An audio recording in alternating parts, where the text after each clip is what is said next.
বন্ধ করেন, বন্ধ করেন। দীপ্তি সব মশলা আছে। এখানে মশলা দিয়ে সব ভাঙিয়ে নিয়েছি।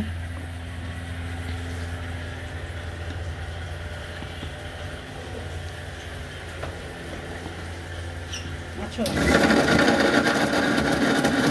আসসালামু আলাইকুম। আমি চিকেন বোল আজকে তৈরি করব। এখানে মশলাটা আমি আগে ভাঙিয়েছি। গোলমরিচ 2 পদে মরিচ, তারপর সয়া সস, টমেটো সস, তারপর লবণ সস, আদা রসুন আর পরিমাণ মতন লবণ যে যেরকম দিবেন।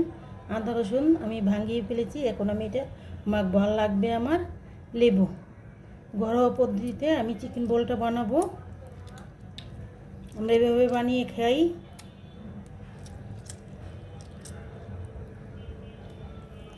আমরা সবসময় চেষ্টা করি ঘরে বানানো জিনিস খাওয়ার জন্য। ঘরে বানানো জিনিস অনেক স্বাস্থ্যসম্মত থাকে। আমি এখন মশলাটি দিয়ে ভালো করে, একদম ভালো করে মাখবো, মানে মাংসের পরতে পরতে মশলাটা ঢুকে যায়। আর টেস্টি লবণ যদি দেন তাহলে আরও ভালো, খাইলে দিবেন, না খাইলে স্কিপ করতে পারেন।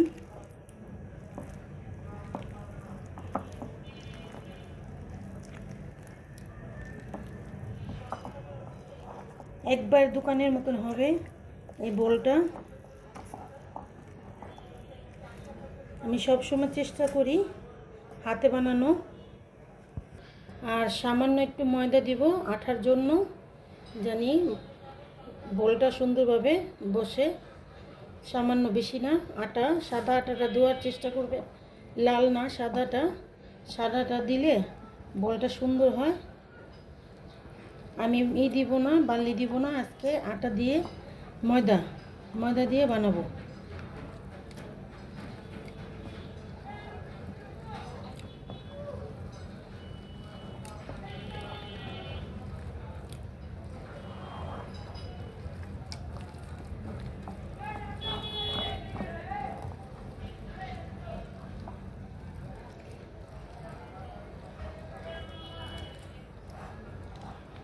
এটা করা যায়, কিন্তু ওইটা করলে না স্বাদটা হয় না।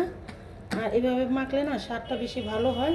তার জন্য আমি চেষ্টা করি সবসময় হাতের হাতের স্বাদটা জানি প্রতিটা তরকারিতে থাকে, খেতে ভালো লাগে।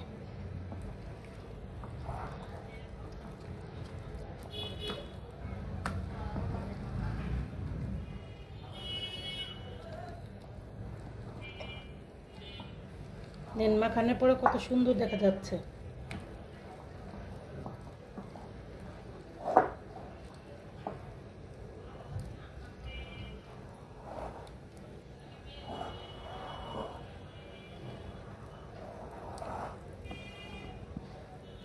আমি রেস্টে রেখে দিব 2 মিনিটের জন্য। চিকেন বোলটা বানালাম, এখন আমি এটা সেদ্ধ করব। সেদ্ধ করে তারপর ভাজবো। এই চিকেন বোলটা ছোট ছোট করে আমি বানিয়ে নিলাম।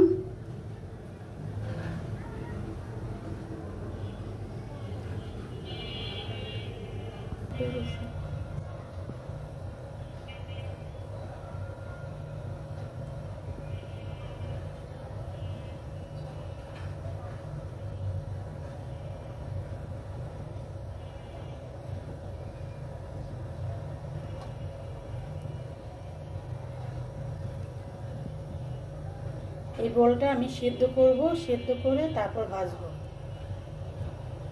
বোলটা কড়াই 10 মিনিটের মতন সেদ্ধ করতে হবে।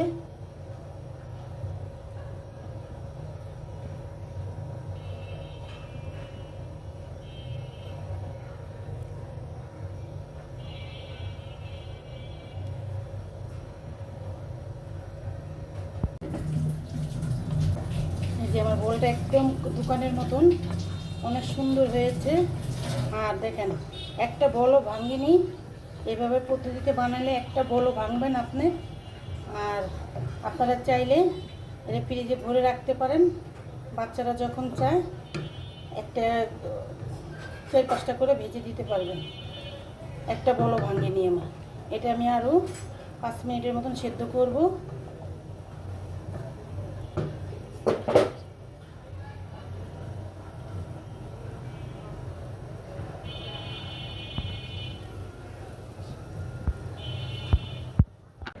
আমার এটা সেদ্ধ করার পরে এরকম হয়েছে বলটি। এখন আমি এটা হাঁড়ির ভিতরে দিব।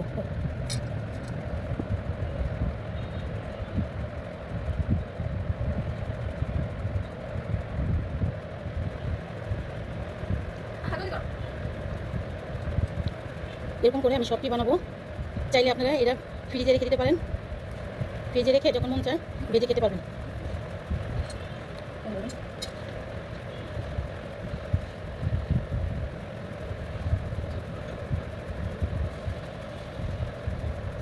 যেরকম হয়েছে এটা আমি ভাজবো।